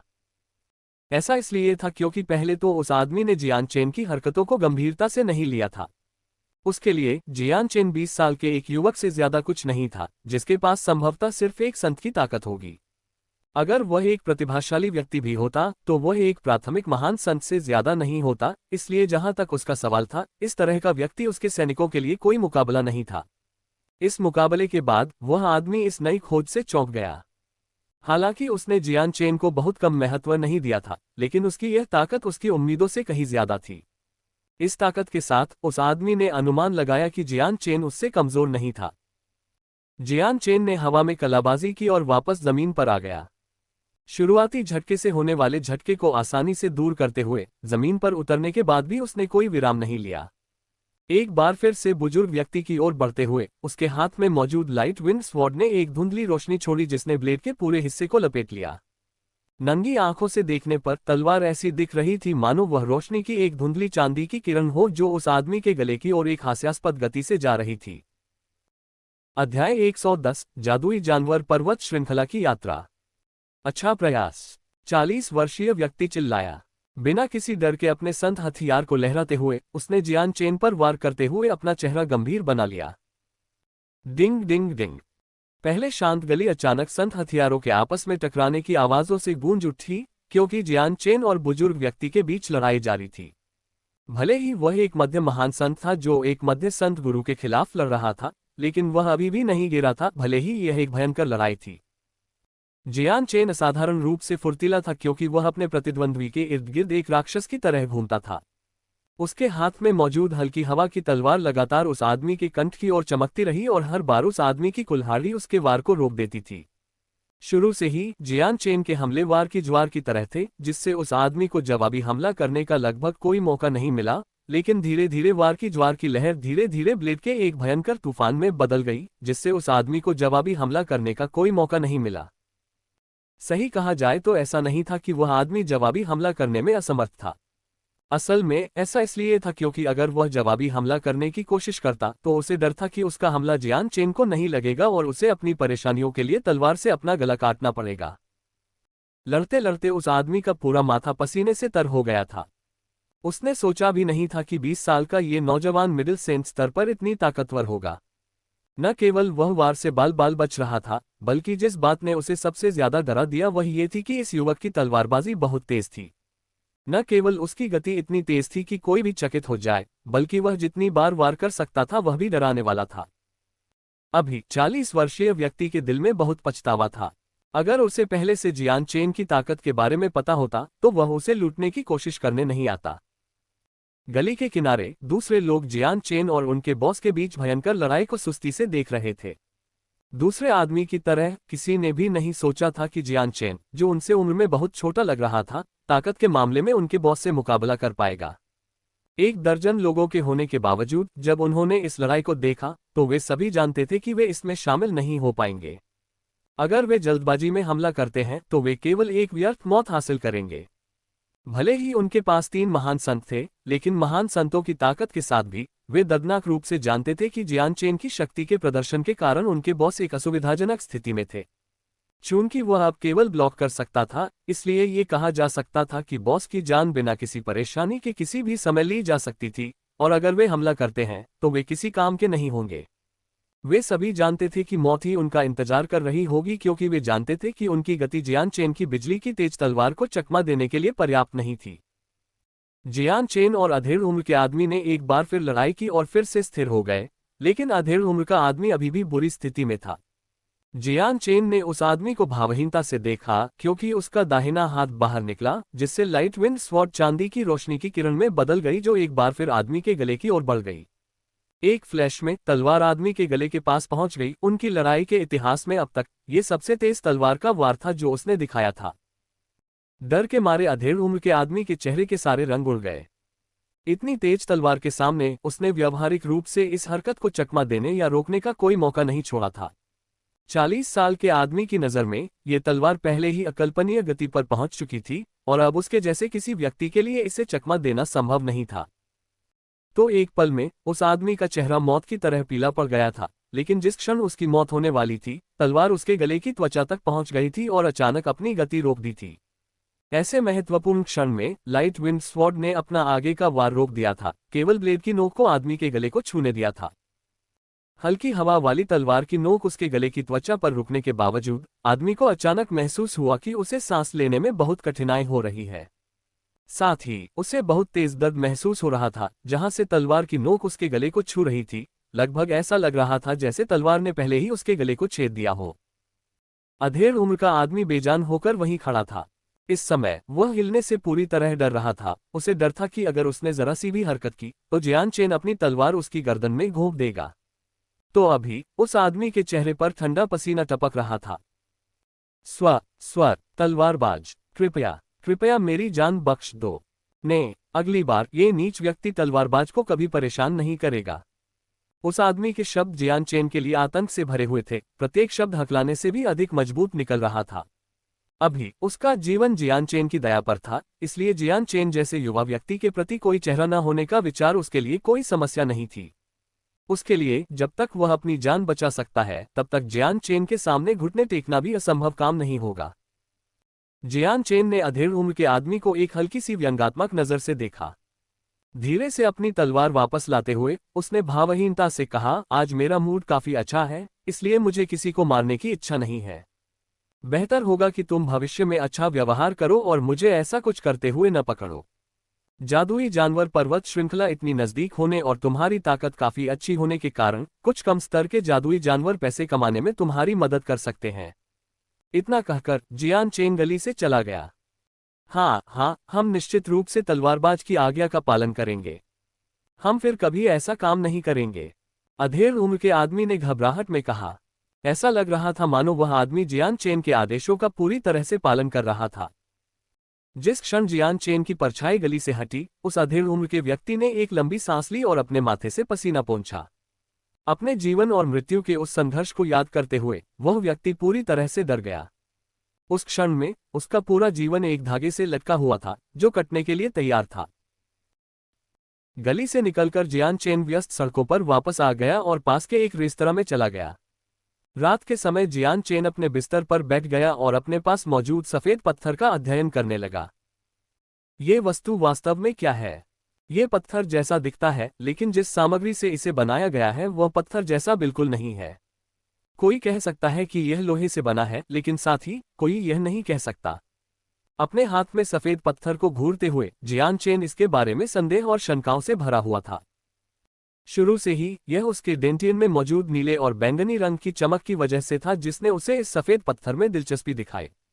शुरू में यह नीला और बैंगनी रंग की चमक थी जिसने शुरू में उसे खुश और उत्साहित महसूस कराया था, लेकिन सफेद पत्थर खरीदने के तुरंत बाद उसका डेंटियन एक बार फिर अपनी शांत अवस्था में लौट आया था। अपने हाथ की हथेली में सफेद पत्थर के साथ भी जुड़वां चमक अब किसी भी तरह से उसकी ओर आकर्षित नहीं थी। जियान चेन को खुद इस सफेद पत्थर के पीछे के इतिहास के बारे में थोड़ी सी भी समझ नहीं थी। हालांकि उसके पास ज्ञान के स्रोत के रूप में कारगात अकादमी की विशाल लाइब्रेरी थी, फिर भी उसके पास इसके बारे में एक भी जानकारी नहीं थी। बेचैनी से जियान चेन ने पूरे दिन सफेद पत्थर का अध्ययन जारी रखा। ये जानने के अलावा कि यह पत्थर असाधारण रूप से ठोस था, उसके पास इससे कोई और जानकारी नहीं थी। चाहे उसने इसे उबालने के लिए पानी का इस्तेमाल किया हो या इसे जलाने के लिए आग का, सफेद पत्थर पर कोई भी प्रतिक्रिया या परिवर्तन नहीं हुआ। कोई अन्य विकल्प न होने के कारण जियान चेन ने सफेद पत्थर को वापस अपने स्पेस बेल्ट में भर दिया। एक बार फिर अपने डेंटियन में चमक को देखते हुए उसने पाया कि यह पहले की तरह ही शांत था। दिन में पहले दिखाई देने वाली कोई भी उत्तेजना नहीं थी। जबकि दो चिमके जियान चेन के डेंटियन के भीतर थीं, वह दोनों के बारे में कुछ भी करने में पूरी तरह से असमर्थ था। वह डेंटियन के करीब नहीं जा सकता था और केवल दूर से ही इन रहस्यमय चीजों को देख सकता था। अगर वह और करीब जाता तो उसे एक मजबूत प्रतिक्रिया का सामना करना पड़ता जिसे वह अभी तक तोड़ नहीं सकता था। इसलिए उस कारण से जियान चेन ने फैसला किया था कि अपने डेंटियन में उनके और करीब जाने की कोशिश करना एक निश्चित कार्य होगा। जियान चेन ने आह भरी। एक बार जब वह इस निष्कर्ष पर पहुंच गया तो उसे नहीं पता था कि यह आशीर्वाद था या अभिशाप। उस रात जियान चेन एक बार भी साधना नहीं कर रहा था। इसके बजाय वह अपने बिस्तर पर सो रहा था। गेसुन साम्राज्य छोड़ने के बाद 3 महीनों में पहली बार यह पहली रात होगी जब वह सो पाएगा। सोना उसकी आत्मा को पुनः प्राप्त करने का एक अच्छा तरीका था और उसकी आत्मा की बड़ी मात्रा के साथ यदि वह आत्मा तलवार का उपयोग करने से परहेज करता या प्रकाश संतबल को नियंत्रित करता तो उसके लिए कुछ दिन और रात बिना सोए रहना संभव होता। इतना ही नहीं, बल्कि यदि वह साधना करता तो उसकी आत्मा धीरे धीरे ठीक हो जाती। इसलिए इस कारण से जियान चेन ने बिल्कुल भी नींद नहीं ली थी, क्योंकि उसे इसकी कोई आवश्यकता नहीं थी। अगली सुबह जियान चेन उठा और सुबह के नज़ारे को देखने के लिए बाहर देखा। सुबह की ताज़ी हवा में सांस लेते हुए उसने आह भरी, मैं महीनों से सोया नहीं हूं, इसलिए मैं लगभग भूल ही गया था कि नींद कितनी अच्छी होती है। अब जब मैं फिर से सो गया हूं तो यह वाकई बहुत आरामदायक था। इसके तुरंत बाद जियान चेन रेस्तरां से बाहर निकला और घोड़े पर सवार होकर उस ओर चला गया जहां केंडल सबका इंतजार कर रही थी। फ्लेम मर्सेनरी फिर से उसी घर में रुके हुए थे जैसे पहले थे। उस समय फ्लेम मर्सेनरी के 8 सदस्य अभी भी अंदर आराम कर रहे थे। हालांकि वे एक छोटे से भाड़े के सैनिक समूह थे, लेकिन उनके पास बड़ा घर बनाने के लिए पैसे नहीं थे, इसलिए कम से कम वे एक छोटा सा घर ही खरीद सकते थे।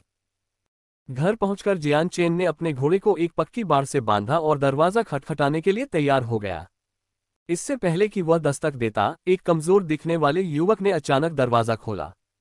जैसे ही उसने जियान चेन को देखा, उसकी आंखें ढीली हो गईं और वह दरवाजे से दूर चला गया। ये भाड़े के सैनिकों के समूह का दूसरा सबसे कम उम्र का सदस्य था, जियाओ दाओ।